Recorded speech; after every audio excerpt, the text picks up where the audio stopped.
Saya ingat itu di tahun 2013 saya bergabung dengan Orientai, terus akhirnya terbang di sempat training Thailand 3 bulan segala macam, terus terbang di Jeddah Saudi Arabia. Yang di domestik terutama ya, kayak Garuda, Lion Air, AirAsia Indonesia, Sriwijaya atau apapun itu bisa. Banyak ya. Lulus SMA boleh.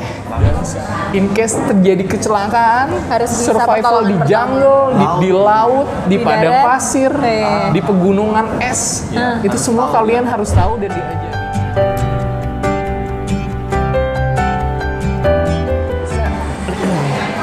Halo guys, welcome to my channel. Dengan Steven di sini, ada Ria, ada Mas Dani. Hai. Nah, Bintang tamu kita hari ini. bintang tamu kita akan berbagi informasi supaya ini semua nanti menginspirasi dan memotivasi kita semua supaya hidup kita menjadi lebih baik ya. Nah, teman-teman, kali ini aku mendatangkan import Lokal mas, oh lokal nggak impor kok. Satu kabupaten loh sama. satu kabupaten. Nah, yang pasti orangnya sibuk banget sebelum pandemi.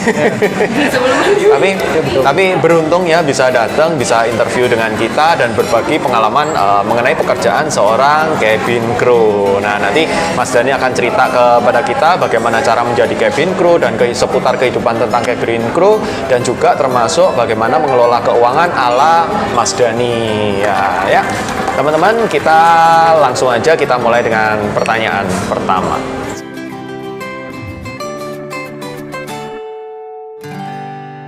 Jadi pertanyaannya kenapa pengen jadi pramugara? Ya, Oke. latar belakang. Jadi alasannya, sebenarnya nggak pernah bercita-cita pengen jadi pramugara.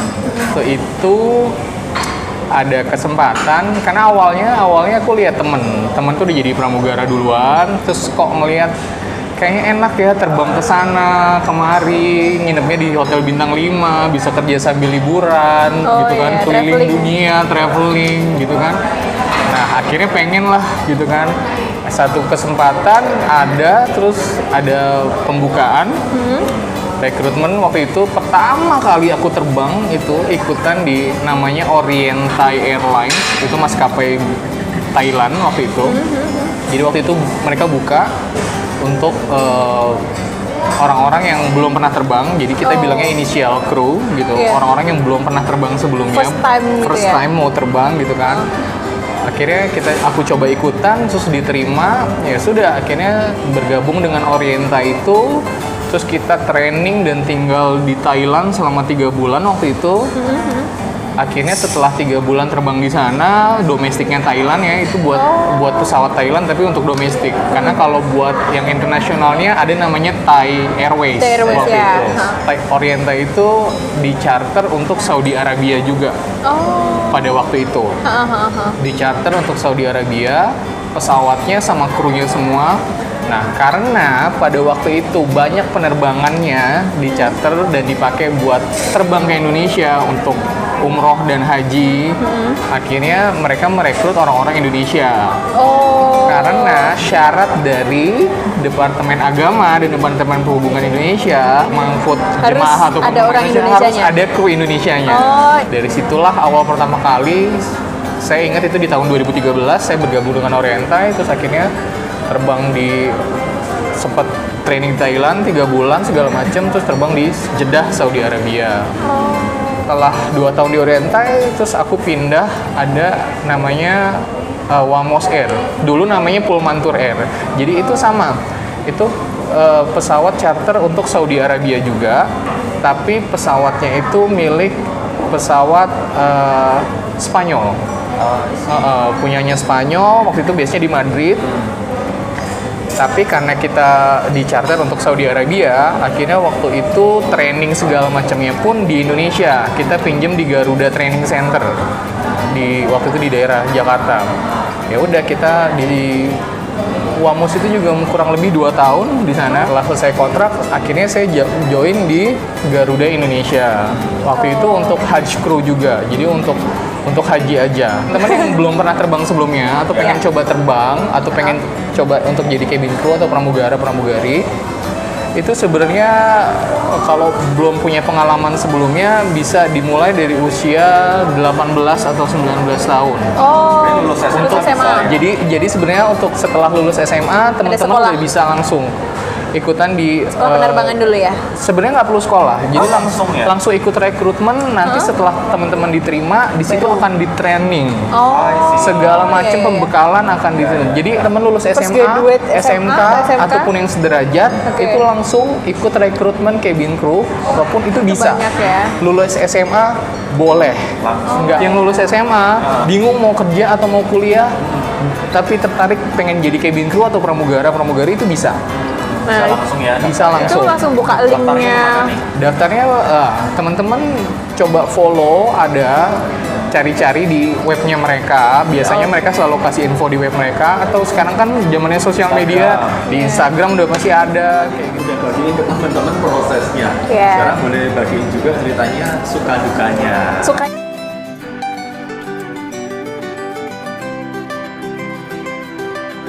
Sukanya dulu deh, biar ini Sukanya, oke. biar pada tertarik dulu.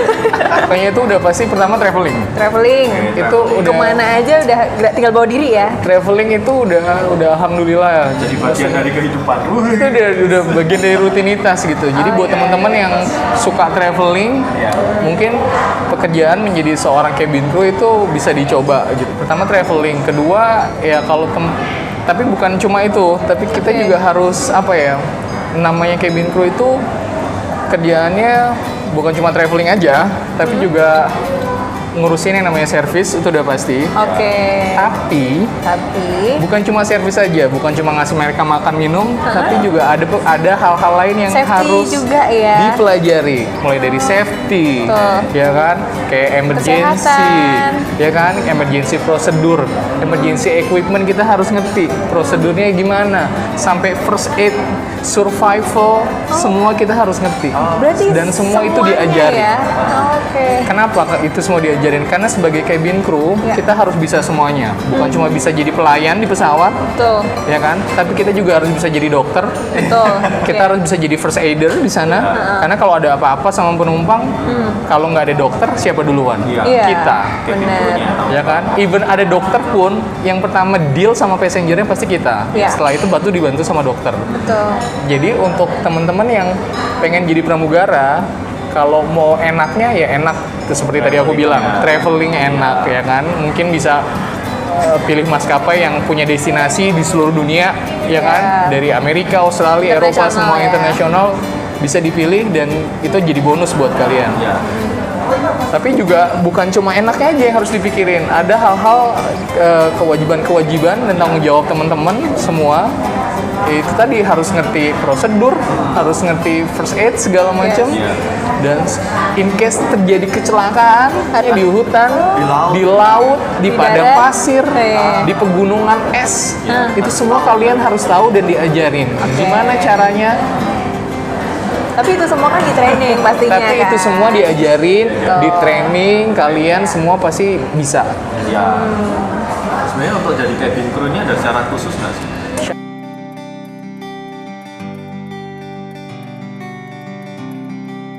Syarat khusus, oke. Untuk syarat khusus jadi cabin crew sebenarnya mayoritas semua maskapai atau airlines itu sama. Basicnya itu sama, seperti ukur tinggi dan berat badan harus proporsional. Nggak harus Nggak masuk harus ya. ideal. Minimal berapa Ini sih? berapa sih? Oke. Masuk nggak sih Mas? Iya. Semua itu kita bilangnya harus proporsional. Tapi standar setiap maskapai itu berbeda. Oh. Oke, setiap maskapai berbeda. Jadi aturan-aturan kayak gitu, tinggi dan berat badan untuk domestik misalkan, contoh Garuda Indonesia, dia punya hitungan sendiri.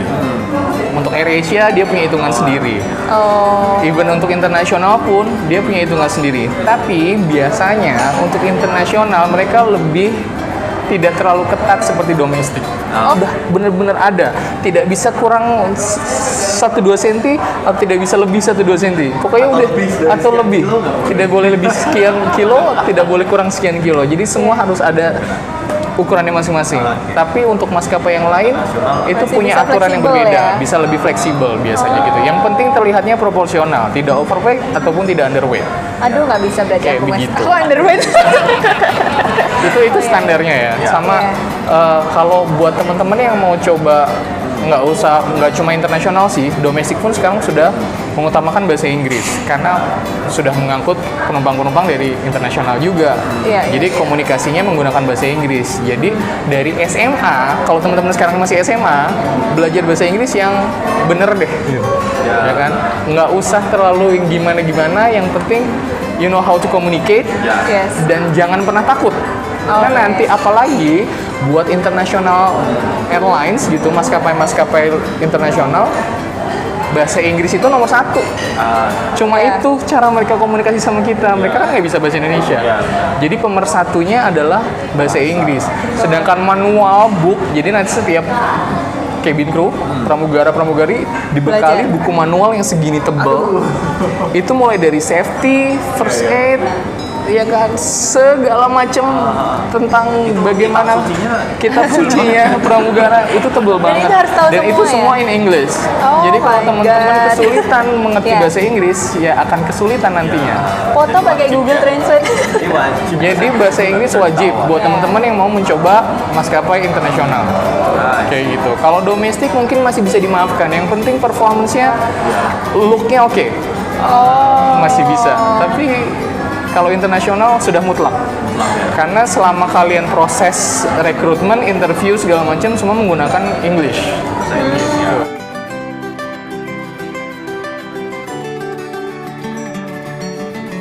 Kalau dari segi income sendiri ya, kayaknya wow banget gitu. Apalagi yang flightnya internasional.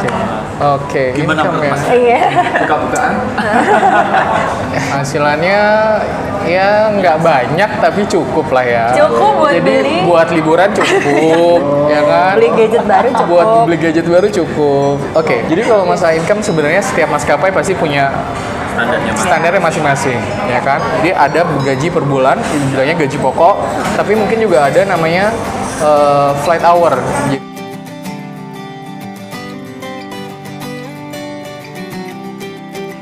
Sebenarnya kan tujuan kita kerja kan kita mau saving. Tapi kalau terlalu banyak godaan kan akhirnya kita nggak bisa saving. Nah, pengalaman Mas Dani sendiri. Apalagi di awal-awal waktu pertama kali nerima gaji segitu, wis pasti ya. Oke. Ya, jadi godaannya karena kita cabin crew biasanya itu setiap kita terbang kemana, misalkan buat teman-teman yang terbangnya ke Eropa, setiap tinggal sampai New York nanti harus beli baju lah, harus ikut-ikut temennya atau kaptennya nongkrong lah, kayak gitu-gitu lah. Gaya hidupnya yang mewah juga ada, yang biasa-biasa aja ada, yang sederhana juga ada. Jadi tinggal teman-teman balik lagi ke pribadi teman masing-masing. Kalau teman-teman pinter saving, insya Allah ini pekerjaan bisa menjanjikan lah buat teman-teman. Kembali lagi ke Kembali pengelolaan lagi masing-masing. bagaimana cara personalnya. teman-teman mengelola keuangan teman-teman. Kayak gitu-gitu. Nah, itu kan tadi udah dibahas ya tentang income, caranya dapetin lebih gimana. Nah, sekarang ini kan lagi era Covid, kita sama-sama tahu lah ya, penerbangan terbatas untuk semuanya baik domestik maupun internasional. Nah, itu ngefek ke Mas Dani sendiri.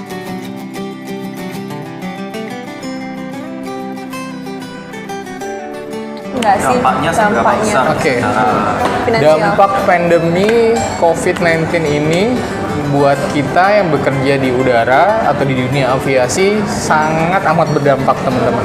Bukan hanya di maskapai saya, tapi banyak di maskapai di seluruh dunia juga. Ya. Karena pandemik ini, jadi mereka banyak yang flightnya ditutup, di cancel. Sebenarnya sampai batas waktu yang nggak tahu ditentukan. Saya biasanya harusnya di Jeddah, jadi terbangnya di Jeddah. Tapi karena pandemik ini, akhirnya kita semua kru yang bukan orang Saudi misalnya, kita dipulangkan ke negara kita masing-masing. Karena apa? Karena itu tadi tidak ada flight, Tuh. airportnya masih tutup, segala macam. Jadi untuk sementara kita semua dirumahkan. Digaji atau enggak? Nah, itu kan pertanyaannya. itu yang Dirumahkan mau terus pertanyain. digaji nggak, Mas? Heeh. Oke, mungkin untuk pertama-tama masih digaji. Tapi Ya. setelah makin kesini, kita sudah tidak digaji lagi. Ada istilahnya kita unpaid leave. Jadi kita meninggalkan base kita tanpa dibayar. Kayak gitu. Jadi Oke. sampai sekarang kita tinggal di negara kita masing-masing atau dirumahkan Tapi tanpa ada salary. tanpa ada salary dari company. Itu yang jadi masalah buat kita semua sekarang. Efeknya. Makanya itu efeknya kayak gitu. Terus seberapa besar? pandemi COVID-19 ini berdampak pada Sangat pekerjaan besar, kita ya. sangat amat besar.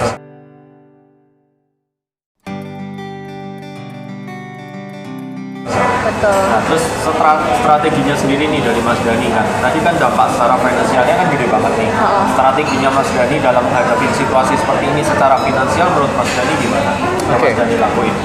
Kalau buat saya sendiri mengatasi dampak pandemi ini, pertama kita kan nggak pernah tahu ya ini tuh akan terjadi seperti apa. Betul. Seberapa lama? Dan seberapa lama ini akan berlangsung kayak gitu.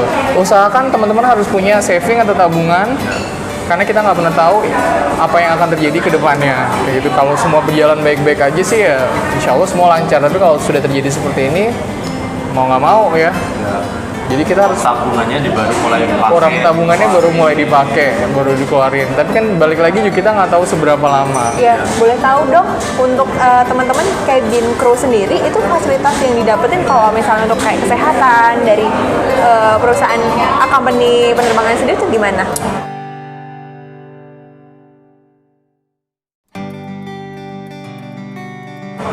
Oke, jadi kalau untuk masalah kesehatan atau mungkin asuransi di tempat kita bekerja sebagai cabin crew biasanya itu memang ditanggung perusahaan ya. Oke. Jadi kayak saya misalkan, saya base-nya di Jeddah.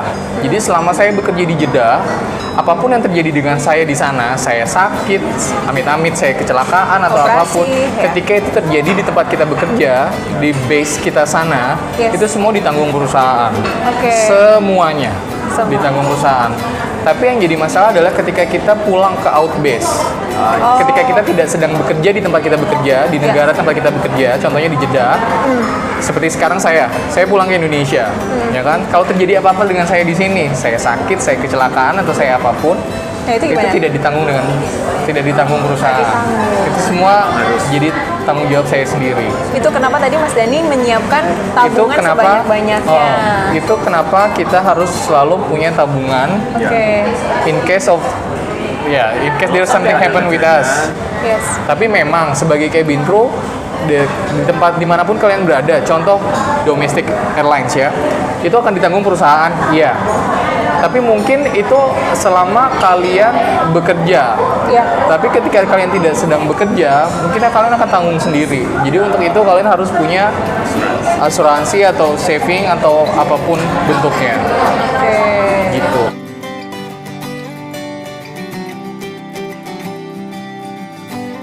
Ya. Jadi ketika kalian bekerja di sana, ya itu tadi gaya hidupnya jangan suka foya-foya, tapi juga harus nabung karena kita nggak pernah tahu apa yang akan terjadi sama kita. Iya, betul. Ya, berarti kayak untuk sebagai seorang pramugara nih, seberapa penting punya asuransi itu penting ya untuk pribadi ya Kalau sebenarnya. penting karena ya itu tadi kejadian yang menimpa kita nggak pernah tahu kapan dan di mana. Betul. Kan? Oke, ketika kita sedang bekerja kita selalu ngerasa aman, karena apapun yang terjadi pas kita bekerja ya udah Iya. pasti ada yang nanggung. Betul. Ya kan? Asuransi selalu berjalan di sana. Tapi Iya. ketika tidak sedang bekerja, ketika tidak sedang di sana, Iya. apa yang terjadi sama kita perusahaan nggak mau tahu karena you are out of my base. Gitu. Oke. Gitu. Resiko tanggung penumpang ya kalau Resiko udah ditanggung cuti. sendiri. Oke, cukup ini ya membuka wawasan kita ya tentang dunia. Betul. Informasi. Seputar dunia tadi penerbangan dan juga cabin Iya. crew. Pelajarannya yang kita bisa petik dari Mas Dani tadi sih, sebisa mungkin kita saving Iya. dimanapun, siapin dana darurat gitu. Iya nah itu tadi makanya kalau kalian mungkin belum punya asuransi atau kalian tidak mengerti, ya paling tidak kalian saving, paling tidak kalian punya simpenan untuk diri kalian, Iya. gitu. Mungkin kalau kalian sudah punya asuransi ceritanya sudah berbeda, Iya. tapi ketika kalian tidak punya, gitu ya itu paling tidak harus punya tabungan. Udah nggak punya asuransi. Udah nggak punya asuransi, nggak punya tabungan, ya kan? Hidup kalian ngongkrong terus, alas. Iya. Ini baru ngerasain ya. Kalau Ini orang baru saving, ngerasain. Yes. Kondisi seperti ini tuh baru Di kondisi saat ini itu sangat amat terasa, Mas. sangat amat terasa. Apalagi kalau udah punya cicilan, wah, Iya. Nah, makanya jangan nyicil. jangan nyicil. Langsung beli cash aja. Punya beli, nggak punya tunggu. Iya. Benar banget sih. Iya. Oke, Ya, oke, oke. Oke, teman-teman terima kasih udah dengerin video dari kita dan teman-teman like dan share video ini kalau bermanfaat buat kalian dan jangan lupa Subscribe, juga komen apa yang ingin kita bahas. klik tombol lonceng di atas. Klik tombol loncengnya dan see you in the next video. Bye.